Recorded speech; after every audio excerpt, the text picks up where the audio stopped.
Hello everyone, welcome to the Watch Poplars.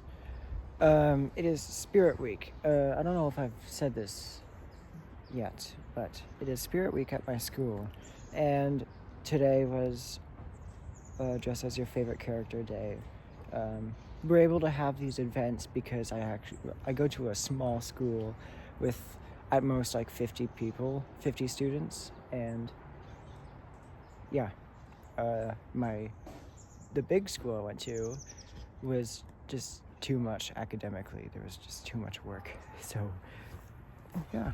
And now I can see myself living past high school. So, yeah, that's very nice. And even I passed college as well. So, yeah. And I am dressed like the main character of the cyberpunk noir book called Private Eye, and I actually have it here. I pulled it out of my backpack, and it's a graphic novel, and it's also graphic, content-wise. It's like watching an adult show, but we're studying it, and the teacher chose this book because it alarmingly is becoming more relevant to what is happening in the world right now. Like the internet is just it's starting to show its effects, that like some people around the world are experiencing their information being exploited, or if that's correct me if I'm using the wrong word, but exploited or exposed. And pretty much that's what this book. It takes place in a world in the 2070s. If I don't know, like this was to happen actually, like there is no internet. There's no internet. There's just TV, like TV with like two E's, and that's the only thing. Like that you just broadcast the news, and it can hear you. Like it's like Siri. Okay. Hopefully my phone did not hear me say that. It's like that. I don't know, the voice you ask information about. Well, I don't know what I'm saying. But yeah, this takes place in a world where information is very confidential. Like it's like taken way more seriously. In fact, to the point where there's like the press and the investigators and the police are all the same kind of person. And yeah, I think that's very interesting. And yeah. So, I mean, aside from English, the topic, I want to move my succulents and cacti because I'm very sure we're gonna get rain tonight, and then the next night we're gonna get some more rain. So I can't leave these out here because I don't know if it's gonna be raining all night. The percent shows it's gonna be kind of brief, but you never know. So I have my succulents here. There's a missing space right there. My cactus. It's my 3 cacti. I don't know what I'm gonna do with them in the future, but I'm just growing cacti, and this is the first year I'm taking the precautions about watering succulents, desert plants that you can't water every day because then you're watering them into the winter. And acorns are everywhere. They will germinate into the gravel and they will destroy our patio if I don't keep up with them. Which I'm successfully doing. I'm doing a good job. Anyway, so it's better to water them less to underwater them. Yeah. So I'm keeping them under the roof, the eave, and I'll show you what I mean. So I'm putting them close to the wall, and only during like atmospheric rivers does the wind kind of blow and like smack the raindrops against the wall and the windows. And yes, we have sliding glass doors, which is a very interesting thing to have in an earthquake-prone area where you live by the Hayward Fault and San Andreas Fault. So yeah. And so does the setting in Private Eye, Los Angeles.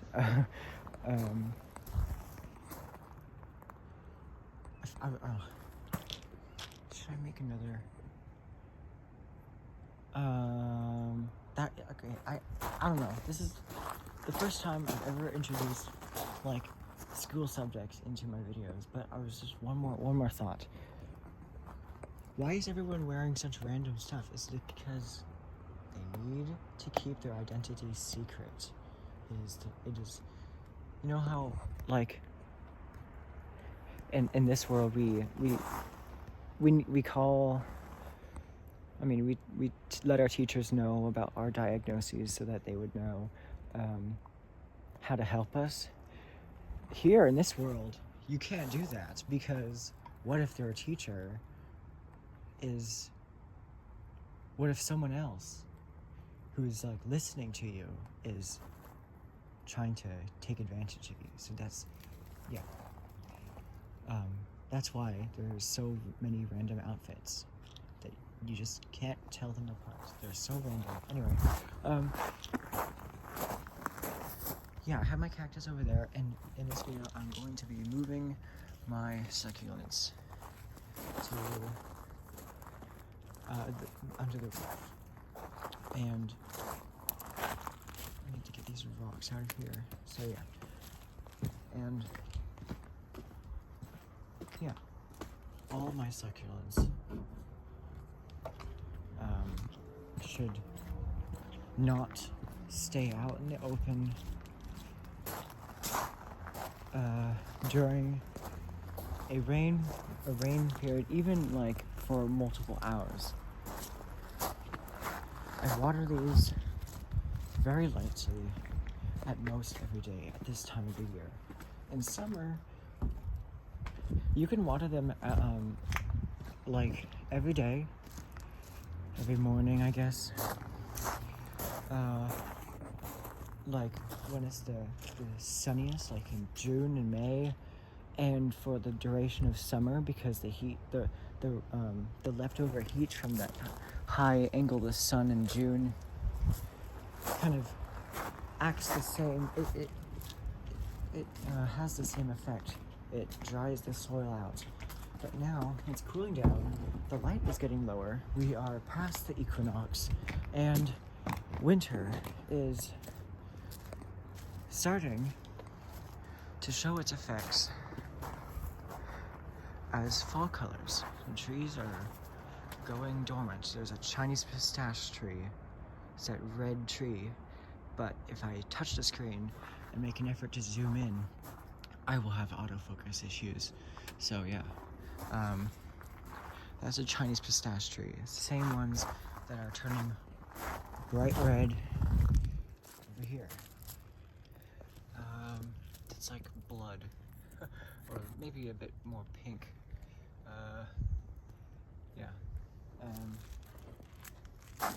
This red one is my closest, but it's past its glory, which was a few days ago. I'm going to move my succulents. So, how do I do this?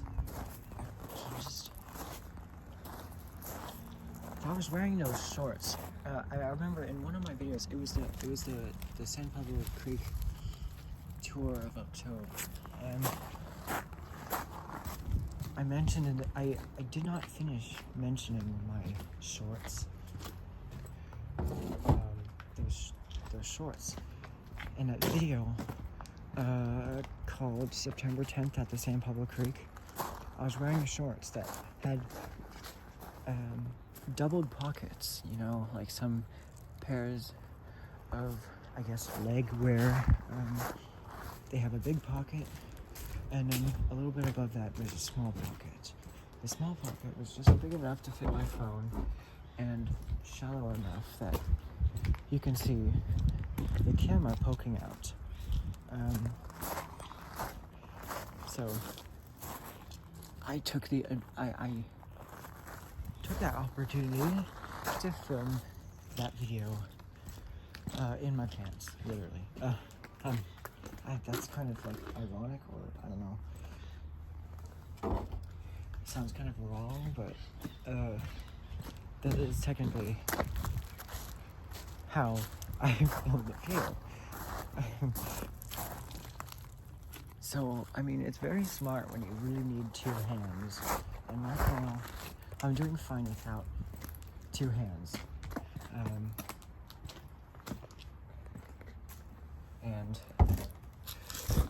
But in other situations, like when I'm repotting, well, what the heck? No. That would be something where the camera's pointing at me. Never mind. So, yeah. And now I have a bunch of Herb Roberts growing in whatever you call this. It's like this plastic net, and there's a snail right here. Okay, I just uprooted all this Herb Robert. I don't know if it's invasive or native or both, but like, how can a plant be native and invasive? I mean, like, it's just naturally, it just grows very well. I mean, like, that was what I was talking about when I was making my ice plant video. And by the way, this has grown from, I pruned it all the way to here, and it's grown that much. So, next time I'll prune it is once again in late summer. So yeah.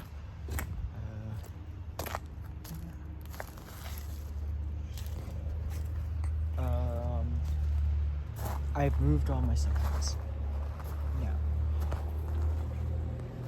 There's one more succulent.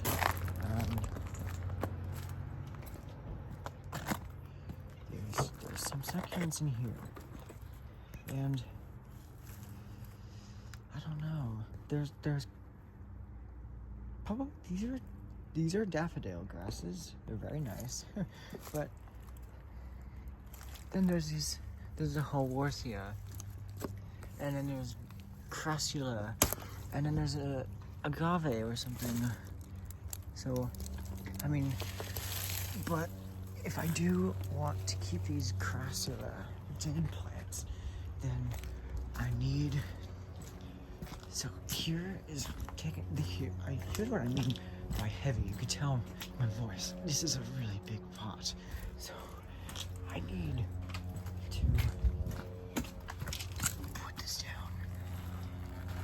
Oh, and I'm only caring about the succulents at this point, because those jade plants I will be styling like the baobabs, and I've just let them grow the whole year. I don't know how much of this the growth is from this year, but yeah, they've grown really well. They're from a little jade cutting that was in a holeless little plastic cup, and it was almost drowning in like mushy soil, so I had to repot it in March or April, actually, because I got it for my birthday from one of my students. But I was just gonna show you, I did flip around the greenhouse,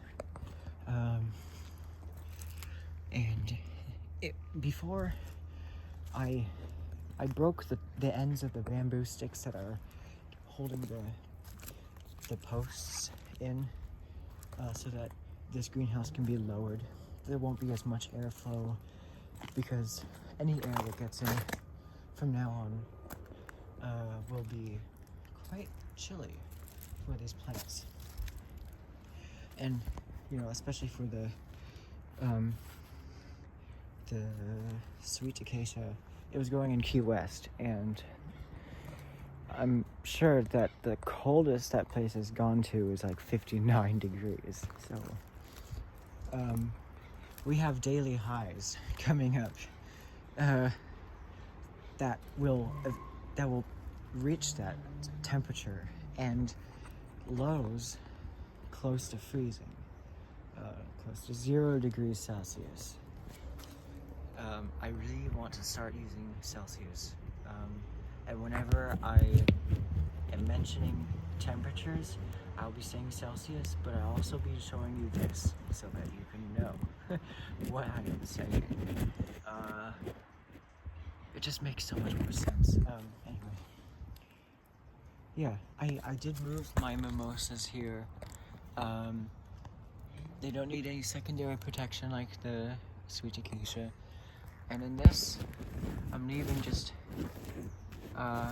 protected with one layer, the greenhouse, until I start seeing more effects of cold. Like, because the leaf that was touching the plastic when it was previously in here, where now it's there where the catnip is, and I cut all the catnip back to like just little leafy stumps. So that completely defoliated itself, that leaf. So that makes me wonder if this is an actual tropical tree. But yeah, the Sesbania's doing fine. No growth yet. Obviously, it's been 24 hours, so it's not like if I had brought it into a 80-degree plant room with high humidity. It's not like that. But for the meanwhile, I'm starting to build my tropical plants, and dog is barking. Dog senses something. I did moss up my Chinese pistache forest like 2 days ago, and I don't know if I forgot to like record that, or if I didn't feel like recording it, but it didn't really take that long, and it would have just been me crouching and applying this moss, which isn't very green, which I don't mind because it's fall colors. But yeah, I am tempted to just give you updates, but I already did that, so yeah. And that is it for today. This is the Watch Poplars, and I'll see you in the next video.